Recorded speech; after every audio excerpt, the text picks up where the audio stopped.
We make things. We use our hands, minds, and machines to build, to fix, to improve. We're known as do-it-yourselfers, home improvement fans, fix-it fanatics, inventors. At our core, though, we're all makers. So let's jump in and make something. Hi, I'm Ron Hazelton. Welcome to the show. Remember the stamped metal ceilings that were so popular in the late 1800s and the early part of the last century? Well, guess what? They're back. And they're better than ever. Surprisingly easy to install, affordable, and available in hundreds of different styles and colors. Today, I'm going to show you how to put one up, step by step. Think of the ceiling as the unexplored frontier in interior decorating. Then we go from the ceiling to the floor as I demonstrate the best way to install ceramic tile over plywood, a useful bit of how-to know-how. Near and far, hear them. I'd like you to meet Lisa. She's created an attractive look in her dining room by blending modern and traditional. I constantly look online and get inspiration from other people, and I saw, there's a lot of silver, and I even have some metal in some of my accents, so I kind of wanted to, bring it to the ceiling as well, tie it all together. So I suggested she visit decorativeceilingtiles.net and take a look at some of the faux metal ceiling options. These tiles have the look of real metal, but are more affordable and easier to install. So Lisa, these are the two patterns that you selected from the photos that I sent you. What do you think of these? I love them. This one, I love this one. This one's my favorite. Well, I'll tell you what I think I'm going to do. I want you to see these actually up on the ceiling. Okay. So make your final choice. I put some masking tape on the back of the tile and temporarily attach it to the ceiling. It's always a good idea to look at it actually in position on the ceiling before you make a final choice. Okay. You see the light, it actually, there's a little bit more shadow up there. It kind of emphasizes the detail a little bit more. I love it. It looks amazing. Yeah. Would you like the crown molding to remain white like it is here, or to match the ceiling tile? Yeah, I think it should be, but it's better if it's white to break it up a little bit. Before putting the tile up, we need to take a couple of things down, starting with the chandelier. After shutting off power at the circuit breaker, I disconnect the fixture.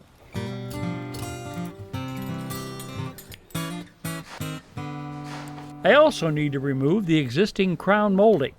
First, I cut through the sealant, then use this specially designed tool called the trim puller to pry the molding loose. The first piece of trim comes off, and what do I find underneath? Another layer of crown molding, probably installed when the house was built. Later, we'll reinstall crown molding on top of the ceiling tiles, hiding any cut edges. These ceiling tiles are made of PVC plastic. Not only are they quite realistic, they're also much lighter in weight, far easier to cut, and more affordable than metal tiles. Now, the first step in just about any ceiling tile project is figuring out the layout. Nearly all ceiling tile installations call for full tiles in the field, but cut tiles around the perimeter. The idea behind a good layout is to determine the dimension of these partial tiles and to come up with a border that is as uniform as possible on all sides. You can calculate the width of the border tiles by adding together the combined length of the full tiles, subtracting that distance from the wall dimension, and dividing the result by 2. Now, if all that math seems a bit daunting to you, well, here's a technique you might try that uses almost no math. I put some masking tape on the back of the tile and temporarily attach it to the ceiling. We'll start by taping up as many full tiles as possible across the width of the room. Then measure the remaining distance to the wall and divide that amount by 2. Well, there's just a little bit of math. This gives us the width of the border tiles. Next, from the wall, we'll measure out the width of the border tile at each end and mark the distance. Then drive in a small nail on one mark, stretch out a chalk line, and snap the line. This gives us a perfectly straight starting edge, regardless of whether there are any waves or distortions in the wall itself. Now we can begin laying perimeter tiles, starting in one corner of the room. Tiles are cut by transferring measurements to the back, using a straight edge to draw a cut line, then cutting the tiles using a pair of heavy-duty scissors. The tiles are glued to the ceiling using a high-tack, high-strength, water-based adhesive like this one.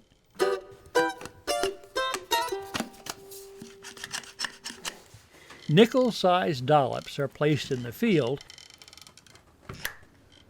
and a small bead is run around the outside edges.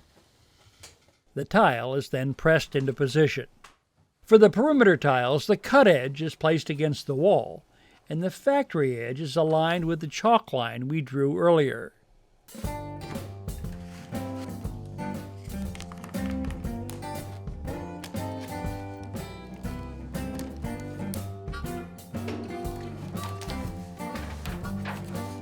If you have one, an oscillating saw fitted with a fine blade can also be used to cut the tiles. You may find this method to be a bit faster and easier, but scissors will do the job without a problem. With the perimeter tiles in place on two walls, we can begin putting up the field tiles. To help with alignment, this ceiling tile incorporates an overlapping edge design. The factory edge of the tile being installed is placed on top of the tab or lip of the tile already in place. Although the adhesive we are using grabs quickly, at the same time it also allows for the tile to be moved sideways and adjusted for proper alignment.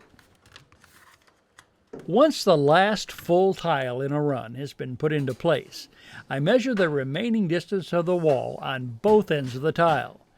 Transfer those measurements, then cut the perimeter tile to fit the remaining space. Installing full tiles in the field goes quite quickly. The adhesive has adequate set time to allow one person to work alone. However, the job will go even faster with two people, one applying adhesive and the other placing the tiles in position. We continue laying full tiles until we near the center of the room. To locate the position for the electrical box cutout, I measure from the edge of the nearest full tiles to the center of the box, mark the intersection of those dimensions, draw a circle using a compass, and cut out the opening.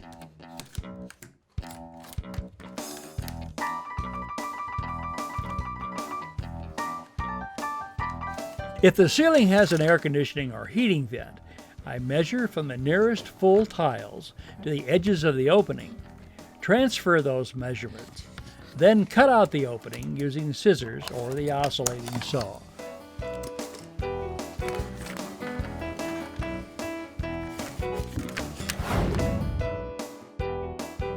Faux metal decorative ceiling tiles can also be installed in drop-in ceilings. Simply remove the existing tiles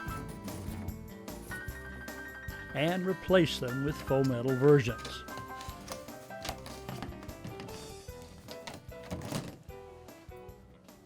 With the ceiling tiles up, it's now time to install the crown molding. The molding we'll be using is quite different from the one we took down. The new crown is made from high-density, lightweight polystyrene. We begin by cutting a 45-degree miter on one end. Because it is lightweight and has this unique profile, the molding can be installed with high-tack adhesive rather than nails. It's simply set into position and pressed in place.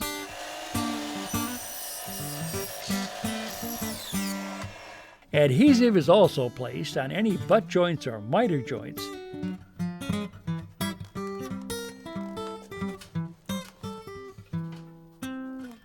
and the seams are hidden with water-based caulk. Finally, I reinstall the chandelier. So what do you think? I love it. It looks so good. Did it turn out the way you imagined it would? It's even better. It really is. You know, the ceiling could be thought of as one of the last great unexplored frontiers in interior decorating. There's an impressive variety of ceiling tile colors and patterns available to enhance just about any decor. One thing is for sure, this choice for this room has certainly kicked things up a notch. When it comes to setting tile over plywood floors, there's no one who knows how better than master tile setter Armand Tavy. In fact, he's invented a patented method and material that virtually guarantees professional quality results. However, as Armand points out, it's what's under the tile that makes all the difference between a tile job destined for failure and one that's guaranteed to hold up for the life of your home. That's especially true when the tile is being laid over a plywood subfloor. Before laying tile over any plywood subfloor, it's important to make sure that the floor itself is free from excessive deflection or bending, which can pop grout joints and loosen or crack tiles. A glass of water can detect deflection that's otherwise hard to see with your eye. A single sheet of 3/4-inch plywood is normally not adequate as a substrate for tile. The tile industry recommends a subfloor that's at least 1.25 inches thick. In this case, we're going to add a second sheet of 3/4-inch exterior grade plywood. The plywood seams where the sheets meet should be offset from each other. This provides added strength and minimizes flexing at the joints. Another way to reduce deflection is with proper nailing. Use a chalk line to mark out a grid. Underlayment should be nailed or screwed every 8 inches in the field and every 6 inches around the perimeter. The nails themselves should be long enough to pass through both layers of underlayment. Be sure to drive all nail heads flush with or below the surface with an extra hammer blow. And leave 1/16 inch gap between sheets to allow for expansion. Now this may look like overkill, but a properly installed subfloor is an important key to a trouble-free tiling job. Laying out a tile job can mean literally that, actually laying out the tile across the room in both directions using spacers for the grout joints. What you want to avoid are narrow slivers of tile around the edge of the room, or tiles of differing widths on one side of the room versus the other. Slide tiles back and forth until you end up with edge tiles that are an attractive size and equal in width. The tiles that go around the perimeter of the room can be cut to width using a manual scoring type tile cutter. A carbide wheel scores the surface, then a bar exerts pressure on both sides of the cut, cleanly snapping the tile along the line. With the layout complete, it's now time to begin preparing the surface for tiling using Armand Tavy's thin skin system. First, he applies a coat of adhesive to the subfloor using a straight trowel.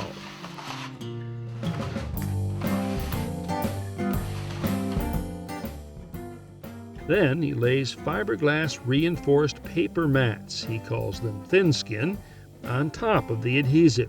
Finally, he presses the paper into contact using a wide putty or joint knife.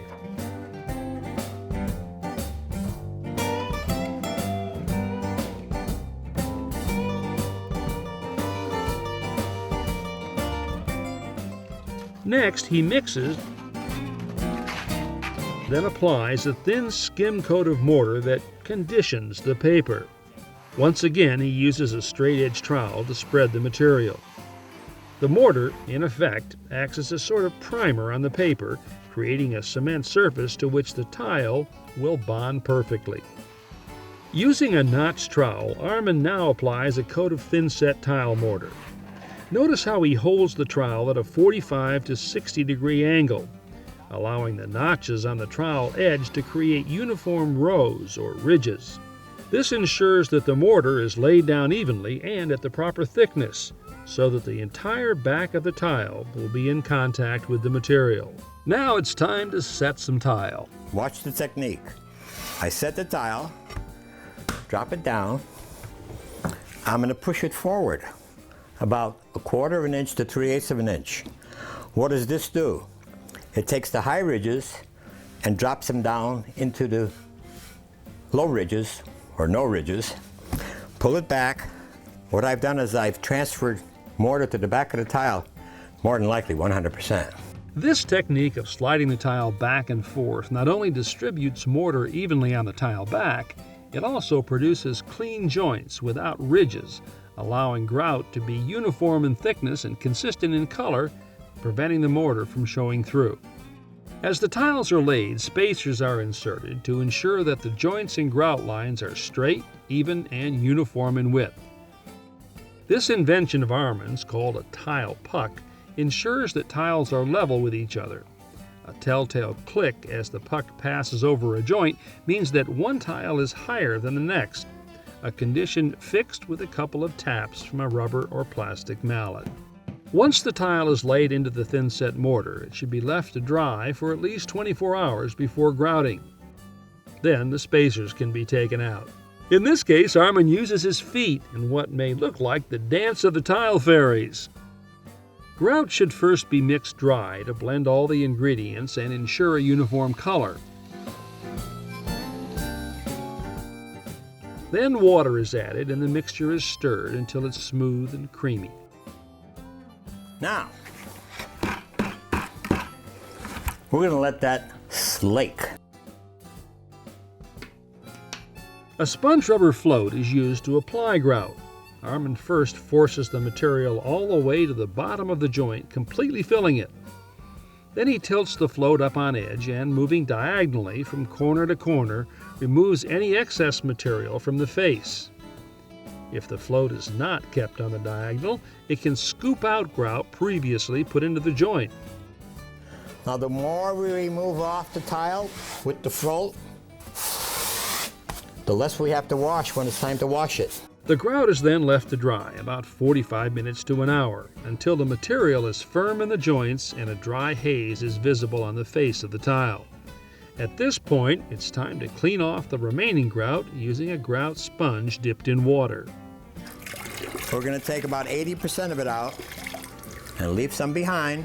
We're going to take the sponge and just coat it over the tiles. For the final wash, Armin tips the sponge up so that just the edge is in contact with the tile and makes 4 strokes. Flip the sponge over. 3rd stroke. 4th stroke. Once the tiles are thoroughly dry, any remaining haze is removed with a soft cloth. Here's a normal cloth. Simple, clean cloth. We're going to take this up, bundle it up like this, and we're going to get it onto the haze. We're going to rub the haze just like we're polishing our car. And this is as good as it gets. So let's recap. The system consists of adhesive, reinforced paper, a thin-set skim coat, a thin-set bedding coat, and the tile. And the whole thing, including the tile, is less than ½ an inch thick. To view today's projects again, visit ronhazelton.com. Step-by-step home improvement tips when you need them. Let Ron show you how to do it yourself.